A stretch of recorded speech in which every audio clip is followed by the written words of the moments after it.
stop letting these three lies from holding you back from becoming the novel writer God called you to be. These lies have been so powerful, they will stop you from writing your book. And it happened to me, and I don't want it to happen to you. So, what's really holding you back? Because I know you have a story and you care about the message that you are trying to communicate through this story that you have. And deep down, you know God placed something in your heart to create. But you may be thinking, Anne-Marie, the real truth is, I don't have time. If that's true, let me know in the comments. But can I challenge you? Think about this. What if the problem is not time, but something that is entirely under your control? When I was thinking of writing, I felt stuck. I would sit down at my computer, the page would be open, the cursor would blink, and I had ideas. I mean, I did.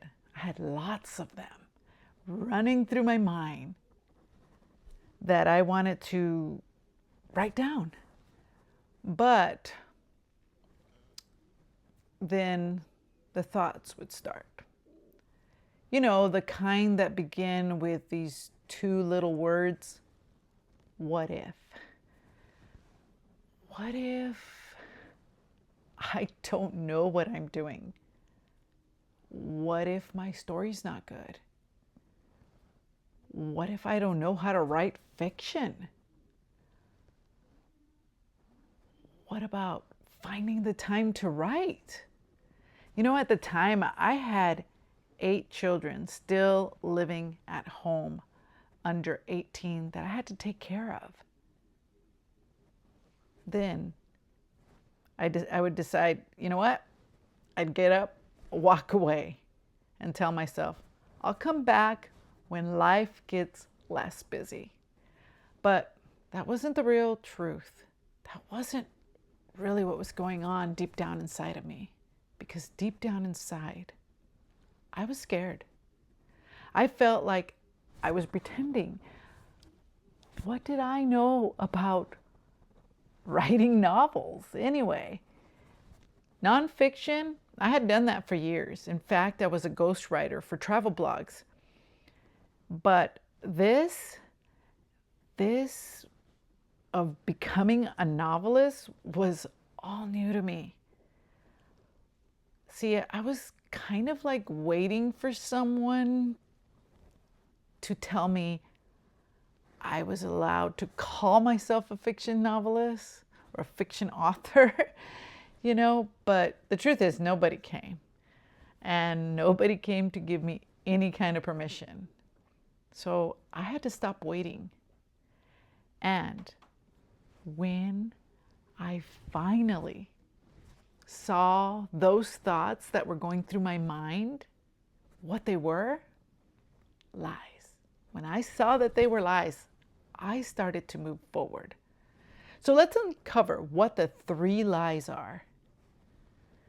The first one, I need to know what I'm doing before I begin. You know, this lie sounds very wise. It sounds like a great way to be prepared. And believe me, I am a planner and I like being prepared. If that's you, let me know in the comments because I get it. It's so important to have everything in order, right? But for me, that was actually an excuse to hide. I thought I needed to know the whole story. Like, I needed to know what I was going to write about from beginning to end, every character and all. And because I did not know all the story idea, I became discouraged. And then I learned something that encouraged me. Your first draft is not where you prove how good you are. This is when I heard this for the first time. It's okay to vomit your story on the page. I raised lots of kids, so that was a vivid analogy, and it helped me not to worry. But for you, if you're a little bit squeamish about this idea, then think of it like this. Pour out your heart without worry. Write and do not edit. Your first draft is where you find your story. That took so much pressure off of me. I stopped treating the first draft like a test. I started treating it like a place to explore. You know what? It could be messy and even confusing, I will admit. But you know what? It's okay. The first draft is simply you telling the story to yourself. So write the awkward sentence. Write the scene that, you know what, it may change later. Write the paragraph that doesn't sound perfect yet. You do not need to know the whole path before you take the first step. And once I understood that, another lie showed up. I need to feel ready before I can call myself a fictional author. Maybe I needed to finish the whole book, to feel that way. Maybe I needed a publishing deal. That's it. And you know what? That took me down a rabbit trail of research. And really what it did is I stopped writing my book while I was doing all that. Maybe I needed people to praise me, to feel like this is the direction I needed to go in. But then I asked myself a simple question. Do I wait to feel like a fictional author before I write a novel? The truth is, I am a writer, and now I am going to write a novel. You see, writers write. So if this is your first novel or your 15th novel, you do not need anyone to give you the title. You are a novelist because you are writing a novel. You don't need to know everything. You do not need to even feel brave. Sometimes courage grows after you begin. And every small step just gives you proof that you are taking forward momentum in the calling God placed in your heart.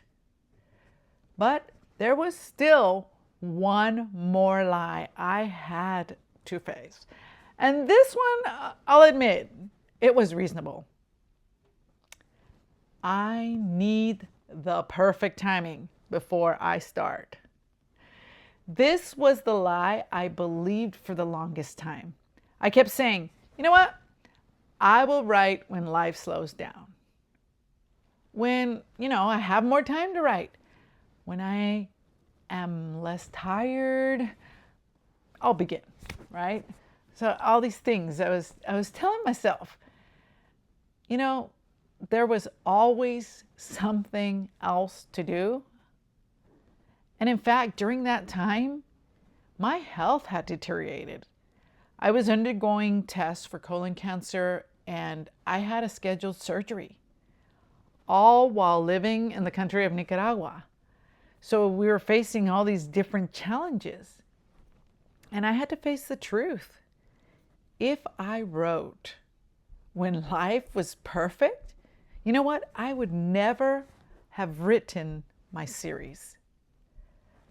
Now, that does not mean you must wear yourself out.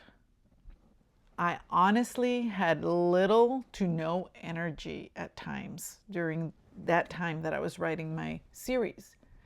So it does not mean every season of life is the same. You know, some seasons are harder than others, but it does mean you stop waiting for everything to be perfect.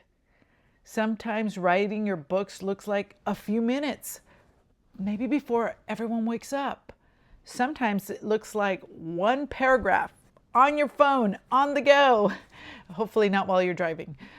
Sometimes it looks like recording a voice note while you're walking. You know, sometimes it means one small scene instead of finishing an entire chapter. That may not sound like much, but each little step does add up. The goal is not to write perfectly. The goal is to keep showing up for the message God has placed on your heart. I stopped waiting for the perfect time. I started using the time I already had. And sometimes it wasn't much. Sometimes it was very little time, but it was enough. So if your book has been living in your heart for months or even years, which lie have you been believing? Do you think you need to know everything before you begin? Do you think you need to feel ready? Or are you waiting for the perfect time? If you'd like, we can work on this together. Please book a free 30-minute discovery call with me in the description below and let me help you. This will also help me to learn how to better serve you in this community. Because you know what? Your story does matter. And once you name the lie, you can stop letting it control you. You have a choice. Then you can take the next small step. But there is another challenge that often shows up after this. You finally sit down, you're ready to write, you open the page, and then you freeze. So, in the video on your screen, I am going to show you how to face the blank page without feeling lost or overwhelmed. Click that video and let's keep moving forward. Remember, you are a reflection of the Creator. So create, and to God be all the glory.